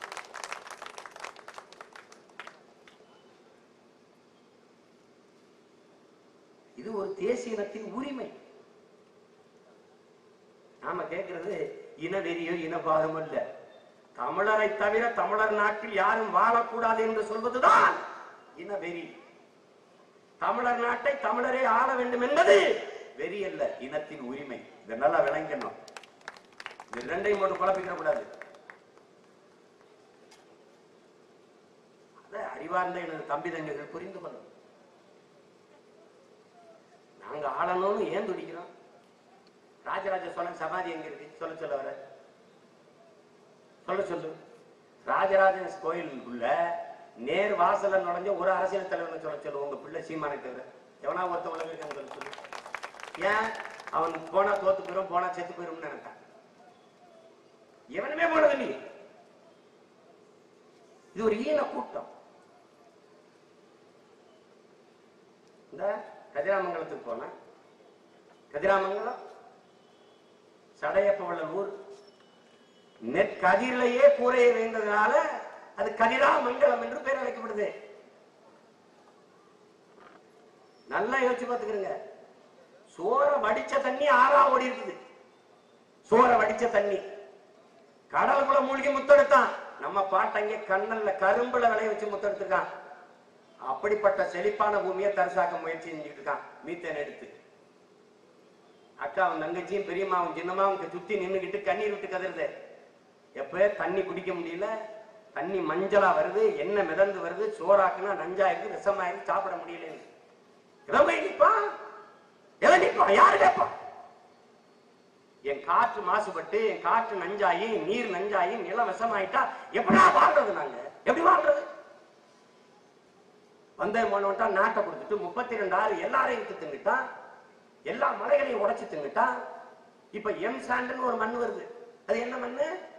ஆத்து மண்ணை அள்ளி தின்ன பிறகு மலையை உடைச்சு மண்ணாக்குது. இந்த ஆறுக்கு தண்ணி எப்படி வந்துச்சு? மண் எப்படி வந்துச்சு? மலையில இருந்தா வந்துச்சு. எந்த மலையினாவது இது செய்வானா? மலையில இருந்தா அருவி, அருவியில் இருந்துதான் ஆறு. அருவி உருட்டி கொண்டு வந்த கல் துகள்கள் தான் இந்த மணல். இதை தின்னிட்டு மலையை உடைச்சு ஏற்றிட்டா ஒரு கேள்வியை தான் நான் எழுப்புறேன். உன்னால் உருவாக்க முடியாத ஒன்றை நீ எப்படி அழிக்கிற? அந்த உரிமையை உனக்கு கொடுத்தது யாரு? உனக்கு கொடுத்தது யாரு? இப்ப மரத்தை பூரா வெட்டி அழிச்சிட்ட. நாங்க வர்றோம் 10 ஆண்டு பசுமை திட்டத்துல தெரு தெருவா நட்டு மரத்தை பச்சை பச்சேர்னு சோலையா மாத்திரோம். முடியும். என் தண்ணீரை பூரா உறிஞ்சி வித்துட்ட.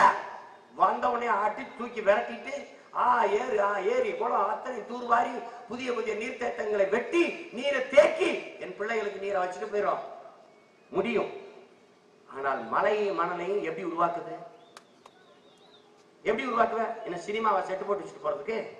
இது மலை, இது மணல்னு ஒரு அறிவு இருக்கிற செய்யலாது. எந்த நாட்டில் இது நடக்கும்? இந்த கொடுமை நடக்கும்.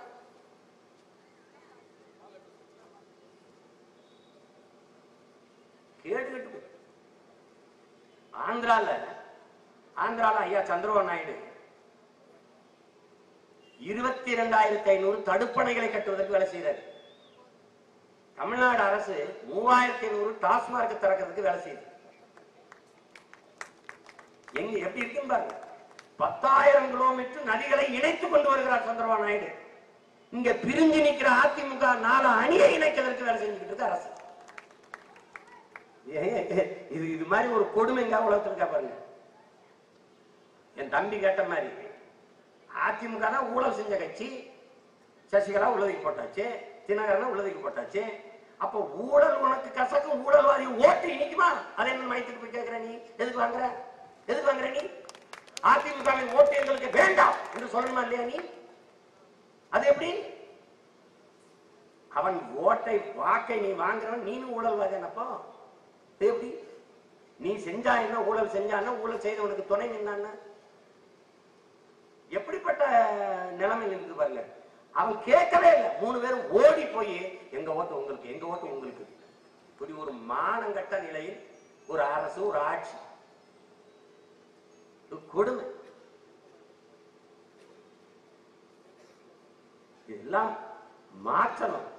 மாற்றம்னா எங்க இருந்து? ஒண்ணுல இருந்து இல்ல, புள்ளியில இருந்து. நான் அழிச்சு கிழிச்சிட்டு வேற நாட்டை படைக்கணும். வேற நாடு. நாங்க சொல்லும் போது எல்லாம் சிரிச்சாங்க. தலைநகரை மாற்றுவோம், தமிழகத்தை மாற்றுவோம். ஆட்சியின் வரைவில முதல் பக்கத்தில் கொடுத்தேன். என்னத்துக்கு சீமான் மாத்துறேன்? ஏன் எல்லாரும் திருச்சியிலே மாநாடு போட்டீங்கன்னு கேட்டேன்.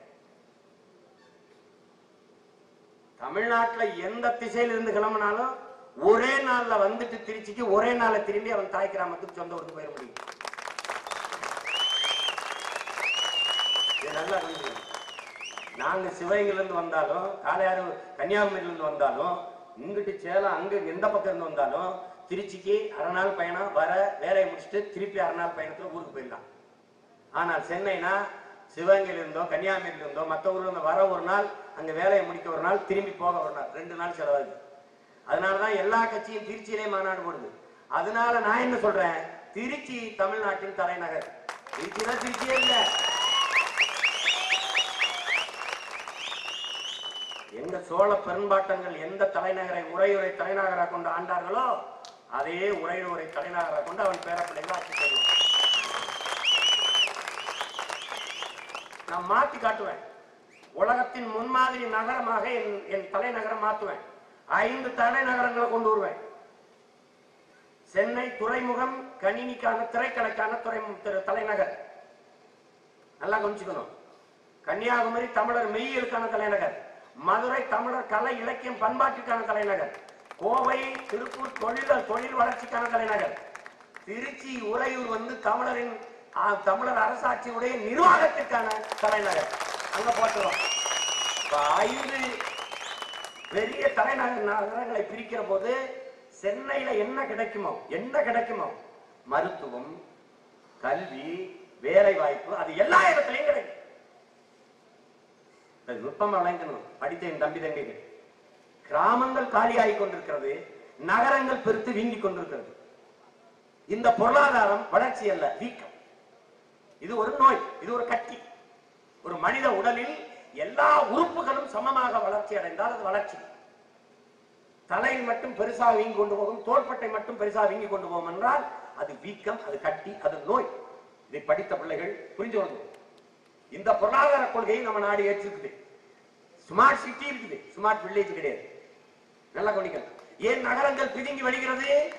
காரணம் தரமான கல்வி, தரமான மருத்துவம், வேலை வாய்ப்பு நகரங்களில் தான் இருக்குது என்று கிராமத்தில் வாழ்கிற என் பெற்றோர்கள் கருதுவதால என் தம்பி தங்கைகள் எல்லோரும் நகரத்தை நோக்கி நகரத் தொடங்குகிறார்கள். கிராமங்கள் காலியாகி கொண்டிருக்குது.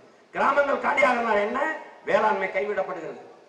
ஆடு வளர்த்தல், கோழி வளர்த்தல், பட்டுப்பூச்சி வளர்த்தல், மீன் வளர்த்தல், பாய் பின்னுதல், கொட்டான் பின்னுதல், பானை செய்தல், நெசவு செய்தல், எல்லா தற்சார்பு பொருளாதாரம் சார்ந்த சிற்றூர்களின் பொருளாதார வளர்ச்சி சார்ந்த இந்த அத்தனை தொழில்களும் நின்று போயிருக்கு. நுட்பமா விளங்கணும். காய்கறி எங்கிருந்து வரும்? கிராமங்கள் எல்லாம் வேளாண்மை இருக்கு, நிலம் இருக்கு. அங்கிருந்து விளை வச்சு ஆத்தாள் அப்பனும் தாத்தாம்பாட்டி மாமன் மச்சானும் இறக்குமதி செய்யணும், ஏற்றுமதி செய்யணும், அனுப்பிவிடணும். ஆனால் அவன் விவசாயத்தை விட்டு வெளியிட்டான். ஏன்? கிராமங்கள் காலியாகி கொண்டிருக்குது. அன்னைக்கு ஒரு கிராமத்துக்கு போனா 30 வயசுல இருந்து 15 வயசுக்கு இருக்க இளைஞன் 100 பேர் இருப்பான். இன்னைக்கு 65 வயசுக்கு மேல இருக்கிற பெரியவர்களும் 5 வயசுக்கு கீழே இருக்கிற சிறு பிள்ளைகள் தான் இருக்காங்க. இளைஞன் முறை வெளியேறிட்டான். இது நல்லா கவனிச்சுக்கணும்.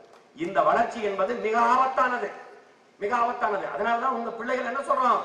தேசத்தின் பொருளாதாரத்தை சமவீதத்தில் வளர்த்தெடுக்க சிற்றூர்களின் பொருளாதார வளர்ச்சியை மேம்படுத்தணும்.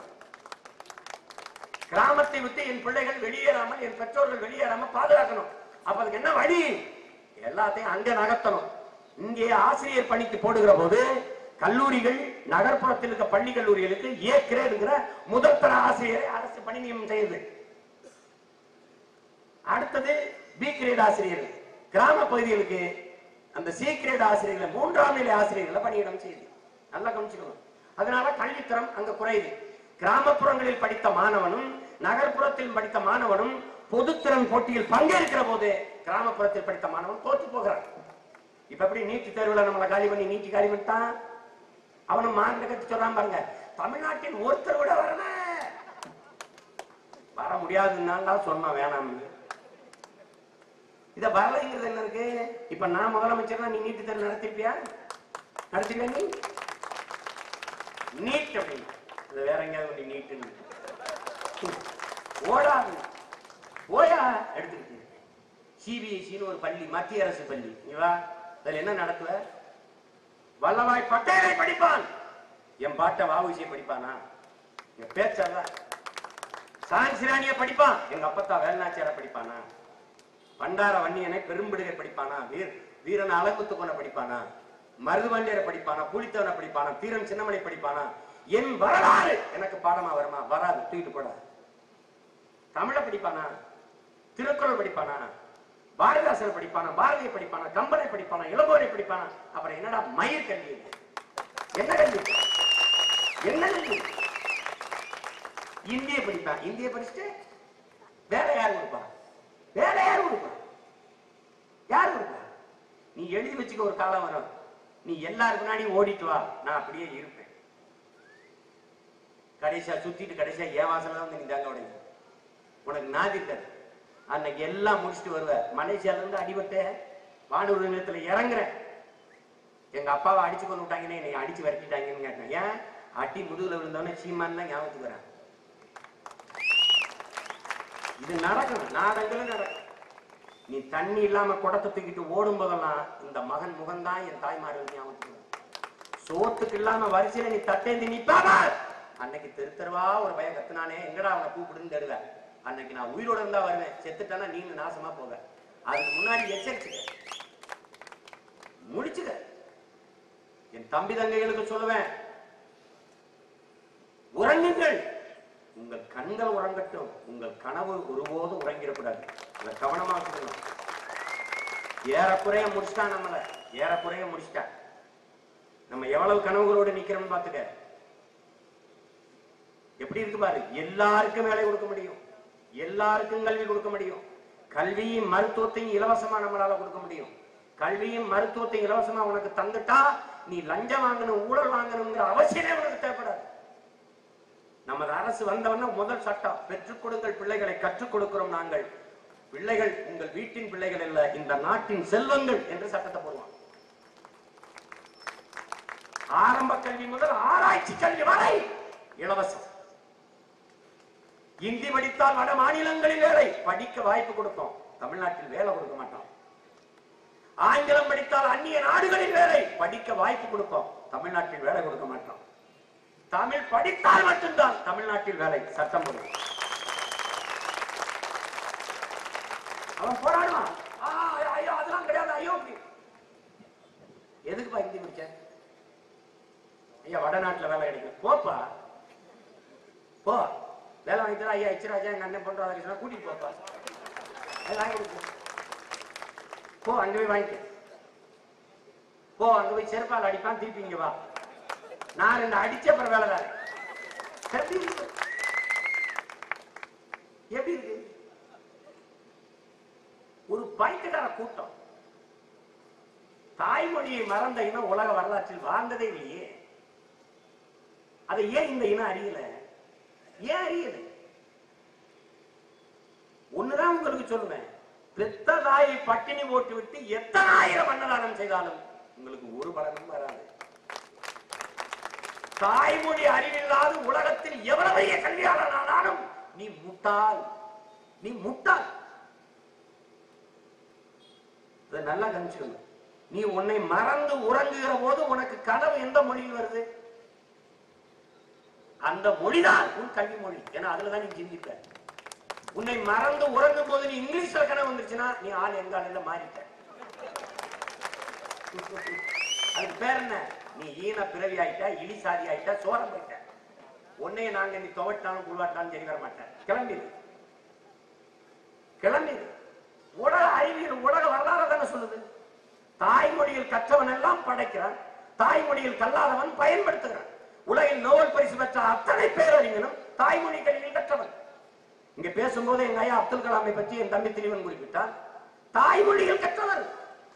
மயில்சாமி அண்ணாதுரை தமிழில் படித்தவர். ஏன்? தாய்மொழியில் கற்றான், சிந்தித்தான், உலக பேரறிஞனாக இன்னைக்கு உலகம் கொண்டாடுகிற போயிருந்தது. நீ என்ன இந்த கரூர்ல ஒரு சின்ன பையன் முகமது ஃபாரித் சாருக்குன்னு ஒரு தம்பி, ஃபாரித் சாருக்குன்னு ஒரு தம்பி, சின்ன பையன். அவன் என்ன பிளஸ் டூல மதிப்பு? 12ல 750. ஆசிரியர் என்ன சொல்லுவான்? அவனை முட்டா பையன், மக்கு பையன் இருக்கான். இன்னைக்கு உலகம் போச்சுக்கிற இளம் விஞ்ஞானி. 64 கிராம் ஒரு தீப்பிடி சைஸ்ல நானும் ஒரு விண்கலத்தை தயாரிச்சிட்டான். சின்ன விண்கலம். இந்தியா அவனை கண்டுகொள்ளல, தமிழ்நாடு அவனை கண்டுகொள்ளல. காரணம் என்ன? அவன் ஒரு இஸ்லாமிய பிள்ளை. இதே பூணூல் ஓட்ட ஒரு ஐயர் பையன்னா என்ன ஆட்டம் ஆடிப்பாங்கன்னு நீ யோசிச்சு பாருங்க. இந்த நாடு நமக்கு ஜனநாயகத்தை கற்பிக்குது.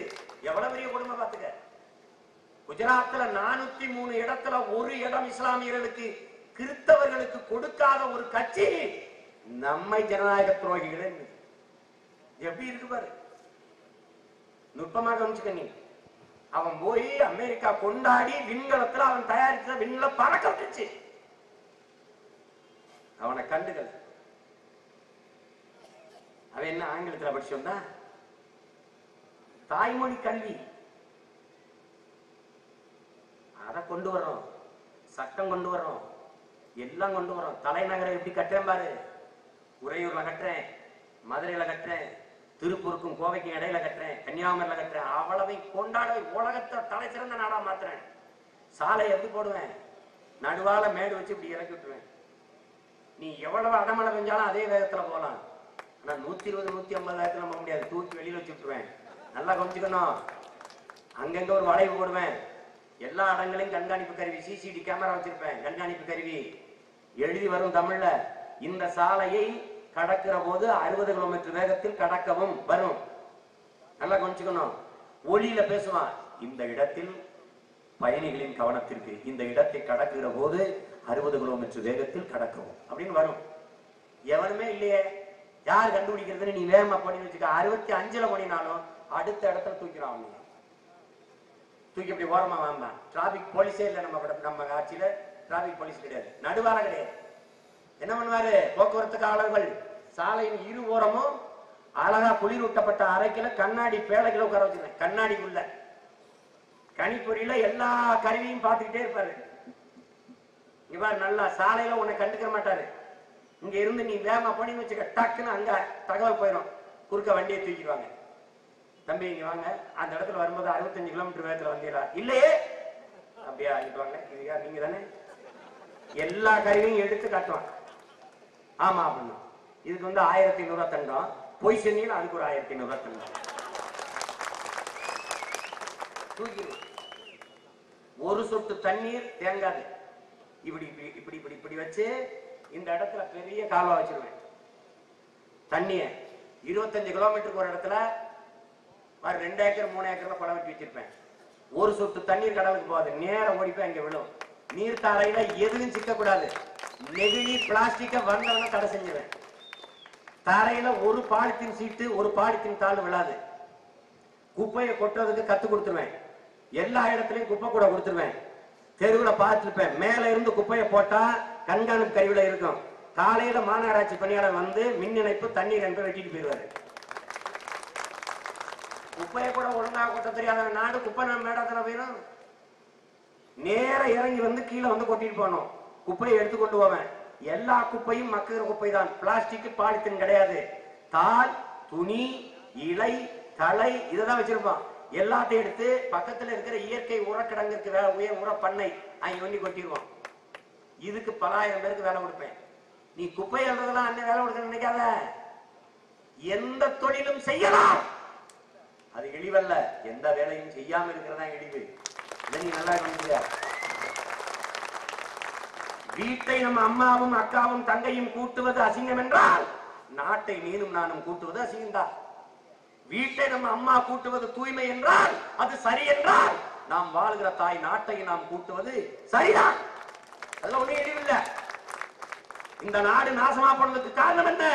சுத்தம் சுதந்திரம் என்று எல்லா சுகத்திலையும் எழுதி இருக்கு. ஆனால் இறங்கி கூட்டுறதுக்கு ஆள் இல்லை. ஒருவேளை எழுதினவனே கூட்டியிருந்தாலும் தெரு சுத்தமா இருக்கும். நம்ம தத்துவம் என்ன? குடி இருக்கிற தெருவை கூட்டுவோம், தேசம் தானாக சுத்தமாகும். இதான் நம்ம தத்துவம். எல்லாத்தையும் மாத்திரம் இந்த சாலை அமைக்கிறோம். சாலையின் இருமருங்கும் பசுஞ்சோலை சாலைகள், எல்லாம் மரம். பள்ளிகள் பசுஞ்சோலை பள்ளிகள், கல்லூரி, எல்லா பிள்ளைகளும் 5 கிலோமீட்டர். எல்லா பிள்ளைகளுக்கும் சைக்கிள் அரசை கொடுத்துரும். சைக்கிள் தான் போகணும். 5 கிலோமீட்டர் வரைக்கும் எல்லாரும் சைக்கிள் தான். அதுக்கு மேலதான் உந்துருளி மகிழும் தடுக்கணும். ஏன்னா சுற்றுச்சூழலை பாதுகாக்க, பெட்ரோல் டீசல் விலையை குறைக்க இதை விட்ட வர வழி கிடையாது. சீனாலாம் இதை தான் பின்பற்றுது. நீ சைக்கிள் போகும்போது உடல் ஆரோக்கியம். எல்லா பிள்ளைகளுக்கும் சைக்கிள் நானே கொடுத்துருவேன். நோட்டு, புத்தகம், சிலட்டு, கிளட்டு எல்லாம் நானே கொடுத்துருவேன். சோறு நானே போட்டுருவேன். வீட்டு பாடம் அறவே கிடையாது. நோ ஹோம்வொர்க் தூக்கிடுவேன். அதெல்லாம் ஒண்ணு வேணாம். அது சொல்லிடுறேன். என் பிள்ளைகள் என் பிள்ளைகளுக்கு கல்வி சுகம், சுமை இல்லை. இங்க வா, பள்ளிக்கூடத்துக்கு போ. என்னப்பா பண்ணுவேன்? பள்ளிக்கூடத்தை வாசல்ல கல்லூரியிலேயே நான் புத்தகத்தை வைக்கிறதுக்கு அலமாரி வச்சிருவேன். சரவணன் அப்படின்னா சரவணன் எழுதி ஒட்டிடுவேன். சாவி அவன் கையில கொடுத்துருவேன். புத்தகத்தை வச்சு கூட்டிட்டு வீட்டுக்கு வேண்டியதுதான். காலையில திறந்து எடுத்து வச்சு படிக்க வேண்டியதுதான். வாத்தியார் ஐயா வீட்டு பாடம் இதெல்லாம் ஒண்ணு வேணாம், இங்க நடத்து. நான் மனித அறிவை மதிப்பெண்களை வைத்து மதிப்பிடுற முட்டாள் இல்லை நான். அதை நீ நல்லா கவனிச்சுக்கணும். பற்பசையை பிரித்ததோட என் பிள்ளைகளின் மூளையை பிரிக்கி மதிப்பெண்ணை பெற மடையன் இல்லை நான். என் பிள்ளைக்கு என்ன பிடிக்குமோ அதான் கல்வி. படிக்கவே பிடிக்கலைனாலும் அதான் கல்வி.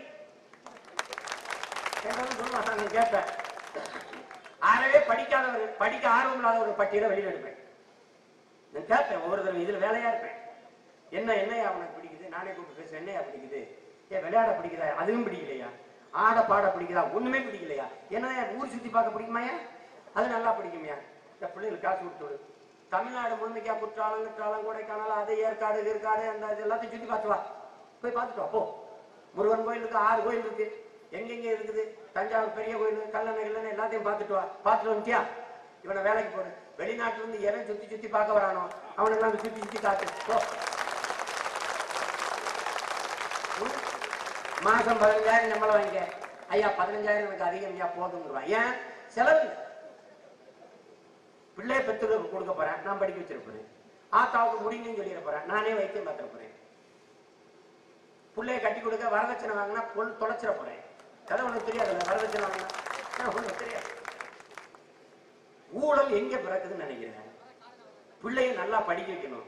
தனியார்ட்ட கல்வி போயிடுச்சு. தனியார் ஒரு தனி முதலாளி கல்வியை தரமா கொடுத்துட முடியும். இவ்வளவு வரை அரசால முடியாதா? 8 கோடி மக்களின் பிரதிநிதித்துவத்தை பெற்று நிர்வகி உருவாக்கப்பட்ட ஒரு அரசால் கொடுக்க முடியாது, தனி மனிதன் கொடுத்துருவானா? சண்டை நடக்கும். நம்ம ஆட்சி வந்த பிறகு தனிப்பெரும் முதலாளிகளின் கல்வி நிறுவனங்களுக்கும் தனிப்பெரும் முதலாளிகளின் மருத்துவமனைக்கும் அரசு மருத்துவமனைக்கும் அரசு கல்வி நிறுவனத்துக்கும் சண்டை நடக்கும். எவன் வெள்ளாடு பார்ப்போம், நானா நீயா? உலக தரத்துக்கு கல்வி இலவசங்களா? என் பிள்ளைக்கு நான் வந்தவனே சட்டம் போடுவேன். முதலமைச்சர் மகனா, முதலமைச்சர் பிள்ளையா, தம்பி மகனா, அமைச்சர் மகனா, அவன் மகனா, இவன் மகனா, IAS மகனா, IPS மகனா, எல்லாரும் மகனும் சரி அரசு பள்ளி கல்லூரியில படிக்கணும். சட்டம் ஏற்றில்லை. முதலமைச்சருக்கு காய்ச்சல், தலைவலி, பொண்டாட்டிக்கு காய்ச்சல், அவருக்கு பிரசவம், விரோசனம், எவனா இருந்தாலும் சரி அரசு மருத்துவமனை எல்லாம் படுக்கணும். சட்டம் உலக தரத்துக்கு வந்துடும், தானா வந்துடும். போட்டி நடக்கும். நீ நடக்குதா இல்லைன்னு மட்டும் பாருங்க. இதை கொடுத்துட்டேன்னா என் மக்களுக்கு காசு இருக்கு. விவசாயம் சோறு தானே, நானே விளைய வைக்க போறேன். விவசாயத்தை அரசே செய்ய போகுது. விவசாயத்தை விட்டு என் பிள்ளை வெளியேறான், என்னடா அவன் பிரச்சனை? அரசாங்க வேலை தானே, விவசாயமே அரசாங்க வேலை. இந்த சம்பளம் போ இவரு கருதை எப்படி இருக்கிறான்னு தெரியுமில்ல? ஒருத்தன் ஜப்பான்ல கருதை எப்படி இருக்கிறான்னு தெரியுமில்ல? இப்படி வச்சுக்கிட்டு பாரு, பழைய வழியில வந்துச்சு, பார்த்திருப்பீங்கன்னு நினைக்கிறேன். இப்படி தள்ளுறான், அப்படியே சர சர சர சர சர சர சரன்னு அப்படி தாச்சு. உலக அறிவு வளர்ச்சி அறிவியலை கொண்டு மிகச்சிறந்த அளவுல உலகத்தின் தலை சிறந்த நாடாக நாட்ட மாட்டுவேன். நீ எழுதி வச்சுக்க. நீ எல்லா பயிலும் வேளாண்மை கைவிட்டுட்டாங்க. வெனிசுலா முடிஞ்சிருச்சு, ஜப்பான் முடிய போகுது, எல்லா நாடும் போயிட்டு இருக்கு. ரஷ்யா ஏறக்குறைய செஞ்சு போயிட்டு, இந்தியா இன்னும் 10 ஆண்டுகளை பிச்சை எடுத்து சாக போகுது. இந்தியாவுக்கும் ஜோறு போட்டு உலகத்துக்கும் ஜோறு போட போறது யாரு? என்ன செய்யணும்? செல்போனு இறக்குமதி செஞ்சுக்கிறேன், காரு இறக்குமதி செஞ்சுக்கிறேன், நீரையும் ஜோரையும் நான் இறக்குமதி செய்ய தயாரா இல்ல, நான் ஏற்றுமதி செஞ்சுக்கிறேன். இதை நல்லா கவனிச்சுக்கணும். விவசாயத்தை நாம செய்யறோம், ஆடு மாடுகளை நாம வளர்க்கிறோம், பட்டுப்பூச்சி வளர்க்கிறோம், தேனீக்கள் வளர்க்கிறோம், மீன் வளர்க்கிறோம், நெசவு செய்யறோம், பானை செய்யறோம். குயவர் தான் பானை செய்யணும்னு நினைக்காத, நானும் நீனும் செய்யறோம், நிறுவனமயமாக்கிறோம். பானை செய்யற நம்ம தாத்தா இருப்பார்ல குயவர், பெரியப்பா சித்தப்பா இருப்பார்ல, அவரை பேராசிரியர் ஆக்கிறோம். நீங்க என்ன செய்யுங்க, மாசம் உங்களுக்கு 20,000 சம்பளம் கொடுத்துறேன், இதை எப்படி செய்யறதுன்னு பிள்ளைக்கு கத்து கொடுத்துருங்க. அவன் செய்வான், செஞ்சு நான் ஏற்றுமதி செய்வேன். அமெரிக்காவில் 3 குழம்பு சட்டி இருக்குல்ல, 16,000 ரூபாய்க்கு விற்குது. நான் சொல்றேன், நக்கல் அடிச்சுக்கிட்டு இருக்க. காலையில பழைய சோறு, வெங்காயம், பச்சை மிளகாய் சாப்பிட்டேன், எல்லாம் அஞ்சிருச்சான். சென்னையில பெரிய ஹோட்டல் உட்லண்ட்ஸ், காலையில சிறந்த உணவுன்னு மஞ்சட்டியில பச்சை மிளகாய் பழைய சோத்தை வச்சு வெங்காயத்தை வச்சு கொடுத்துக்கிட்டு இருக்கான். சாப்பாடு எவ்வளவு தெரியுமில? 500 ரூபாய். நாடு எங்க இருக்கு, பொருளாதாரம் எங்க இருக்குன்னு தெரியாத ஒரு முட்டாள் கூட்டமா என் மக்களை மாத்திட்டேன். சாராயம் வச்சு சாடிச்சுக்கிட்டு இருக்கான். இந்த பதஞ்சலின்னு ஒரு பரதேசி வந்திருக்கான், ராம்தேவ்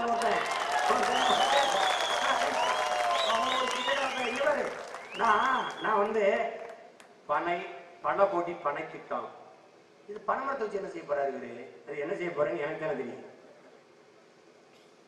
பனங்கிழங்கு இருக்குல்ல, பனங்கிழங்க காய வச்சு மாவாக்கி மைதா ரவாக்கி போல பயன்படுத்திடுவேன். நீ நினைக்கிற நீ சொல்றத சந்தைப்படுத்திடுவேன். நான் சாப்பிடுவோம், நாங்க சாப்பிடுவோம். உலகத்தின் தலை சிறந்த மிட்டாயை என் தலைவன் செஞ்சான். பழத்துல இருந்து அந்த சாரை எடுத்து சீனி மிட்டாய், இனிப்பு மிட்டாய் இருக்குல்ல, அது மாதிரி மிட்டாய் செஞ்சார். பனங்கிழங்கு, பனம் பழம், நொங்கு, பதநீர், இளநீர் எல்லாம் தேசிய குடிமானங்களாக்கி சந்தைப்படுத்திடுவோம். நல்லா கவனிச்சுக்கணும். பனை ஓலையில மட்டை, பனை ஓலையில கொட்டான், பனை ஓலையில பாய், பனை ஓலையில கிடுகிடுப்பை, பனை ஓலையில விசிறி, பனை நார்ல தட்டு, பனை நார்ல கொட்டான் எல்லாம் செஞ்சு சந்தைப்படுத்துவான். இதெல்லாம் சீனா இறக்குமதி செய்யறான். நான் நிறுத்திட்டு அவனுக்கு ஏற்றுமதி செய்து இல்லா அப்படின்னு எவ்வளவோ செய்யலாம். இவன் பைத்தியக்கார பையில நம்மளை கேள்வி பண்ணாங்க. கரும்புல இருந்து நாட்டு சக்கரை, கரும்புல இருந்து மொந்த வெல்லம், கரும்புல இருந்து எத்தனால் பெட்ரோல். எப்படி எத்தனாயிரம் பேருக்கு வேலை இருக்குன்னு பாரு. எள்ளுல இருந்து எண்ணெய், நல்லெண்ணெய், 2000 ஏக்கர்ல எள்ளு, பக்கத்துல 1/2 கிலோமீட்டர் தொழிற்சாலை, 900 பேருக்கு வேலை. எள்ளு விளைய வைக்கிறவன் படிக்காதவன், அவனுக்கு படிப்பு தேவையில்லை. நீ என்ன அதிகம் படிக்கல, ஆனாலும் அவன் கவர்மெண்ட் எம்ப்ளாயி, அரசு வேலை கொடுத்துருவேன். எல்லாம் விளைய வச்சு எடுத்து வந்து கொடுப்பான். அந்த சக்கை என்ன பண்ணுவேன், உரக்கடனுக்கு அனுப்பிடுவேன். இந்த எள்ளை என்ன பண்ணுவேன், எண்ணெய் எடுப்பேன். எள்ளுல இருந்து எள்ளு புண்ணாக்கு எடுப்பேன். மாட்டுக்கு தீவனம், மாட்டு பண்ண வச்சிருப்பேன், தீவனம் இயற்கை உரத்துக்கு போடுவேன். எள்ளுல இருந்து எள்ளு மிட்டாய் தயாரிப்பேன். எத்தனை பேருக்கு வேலை பாரு. கடலை போடுவேன் 2000-3000 ஏக்கர்ல. அங்க தொழிற்சாலை, கடலை கடல இருந்து எண்ணெய், கடலை மிட்டாய், கடலை அச்சு, கடலை புண்ணாக்கு, மாட்டுக்கு தீவனம், நிலத்துக்கு உரம்.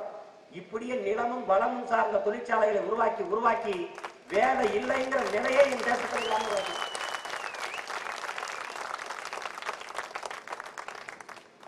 ஏன் நீ துபாயில போய் ஒட்டகம் மேய்க்கிற? உன் ஊர்ல மாடு மேய்க்கிறதுக்கு என்ன உனக்கு பிரச்சனை? என்ன பிரச்சனை? அவமானம் அதானே. அது அவமானம் இல்ல, வருமானம், வெகுமானம். அரசாங்க வேலை, மாசம் 2000 சம்பளம். நீ என்ன ஆடு மேய்க்க போற, மாடு மேய்க்க போற? என்ன மாடு மேய்க்க போற? ஆஸ்திரேலியாவில் ஹெலிகாப்டர்ல மேய்க்கிறான், பிரேசில்ல ஒட்டகத்துல மேய்க்கிறான். நான் உனக்கு ஜீப்பு தாரேன், ஜீப்பு மோட்டர் பைக் தாரேன். மாட்டுக்கு எல்லாம் பிரிச்சு விட்டுருவேன். பாதை 100 ஏக்கர்ல 25 ஏக்கர் கொலை வச்சு விட்டுருவேன், மரத்தை விட்டு விட்டுருவேன், சுத்தி தீவனம் வளர்த்து விட்டுருவேன். அதுவா மேயும். எல்லா இடத்துலயும் கேமரா பொறிச்சு விட்டுருவேன். சுத்தி இரும்பு கம்பி வேலையை போட்டு விட்டுருவேன். அங்கங்க துணை காவல் நிலையத்தை போட்டுருவேன். எவனை உள்ள வந்து கல் எடுத்துறதோ மாட்டு மேல அது சொல்ல முடியாது, சட்டை பேத்துருவேன். எல்லாம் பார்த்துக்கிட்டு இருப்பேன். நீ போற மாடு மேஞ்சிட்டு வந்து அழகா படுத்துரும். சாணத்தை எடுக்கிறதுக்கு வேக்கம் கிளீனர் இருக்குல்ல, குப்பையை அப்படி உறிஞ்சது சக் பண்ணி அப்படி சாணியை உறிஞ்சதுக்கு ஒரு எந்திரம் வச்சிருப்பேன். உறிஞ்சி தரும். நீ படிக்கல, பூட்ஸ் போட்டுக்கோ, கிளவுஸ் போட்டுக்கோ, தொப்பி போட்டுக்கோ. மருத்துவர் இருப்பாரு, சோதிச்சு உனக்கு எந்த நோயும் வராம அனுப்பி விடுவாரு. உள்ள போ, நல்லா சாப்பிடு, பால் குடி, ஊட்டமா இரு. சாணி எடுத்து குப்பையில விட்டு ட்ரக்கில் ஓட்டி கொண்டு இயற்கை உரக்கடங்களை கொட்டிட்டு வா. மாசம் உனக்கு சம்பளம். இவ்வளவுதானே. எதுக்கு நீ அவமானப்படுற? இங்க டீ கிளாஸ் கழுவுறது அவமானம்னு துபாயில அரபு சேர்த்து வீட்டுல போய் கல்வி சொல்லிட்டு இருக்க. எதுக்கு கழுவுற? ஏன் கழுவுற? அங்க போய் இருக்க ஆத்தா இருக்கா, உனக்கு கூட அப்பா இருக்கா, கோயில் திருவிழா இருக்கா, பொங்கல் இருக்கா, பண்டிகை இருக்கா, நண்பர் இருக்கானா, சின்னத்தா பெரியத்தா இருக்கா, மாமன் மச்சா இருக்கா, ஒரு இடம் உள்ள தனியா கிடக்குற. இங்க எல்லாரும் இருக்கு. என்ன அங்க 20,000 கொடுப்பேன், இங்க 15,000 கொடுப்பேன். நிம்மதியா இருக்கு. எது வேணுங்கிறத நீங்க முடிவு பண்ணிக்கிறீங்க. எவ்வளவோ மாற்றங்களை நம்மளால செய்ய முடியும், எவ்வளவோ சிறந்த அரசை கொடுக்க முடியும். இங்க பாரு, இந்த நாட்டை மக்களை நேசிச்சு நிக்கிறதுக்கு பிரபாகரன் பிள்ளைகளாலையும் நம்மாழ்வார் மகன்களாலையும் நிற்க முடியும். வேற எவனாலையும் நிற்க முடியாது. ஏன்னா இனத்திற்காக சாக துணிஞ்சு நின்றவன் என் தலைவன், இனத்திற்காகவே போராடி செத்து போனவன் என் தகப்பன் நம்மாழ்வார். நல்லா கவனிச்சுக்கணும். கடைசி வரைக்கும் தன்னை நேசிப்பதை விட இந்த மண்ணை நேசித்தவனால இன்னும் 10 ஆண்டுகளுக்கு வாழ வேண்டிய என் தகப்பன் இறந்து போனான். நுட்பமா நீங்க விளங்கி கொள்ள தம்பி தம்பி. அந்த பெருந்தகன் தகப்பனுடைய கனவை நிறைவேற்றுவதற்கு உங்கள் பிள்ளைகள் நிற்கிறோம். நாடெங்கிலும் இது போன்ற எண்ணற்ற திட்டங்களை கொண்டு வந்து மிகச் சிறந்த ஆட்சியை நம்மளால கொடுக்க முடியும். அதற்கு நீங்கள் எல்லாம் இந்த பிள்ளைகளுக்கு ஆதரவு கரம் கொடுக்கணும். ஒண்ணு நீங்க செய்வனா, ஒரே ஒரு ஓட்டு ரெட்டை மெழுகுவர்த்திக்கு போட்டு படுத்துக்க, மீதியை நாங்க பார்த்துக்கிறோம்.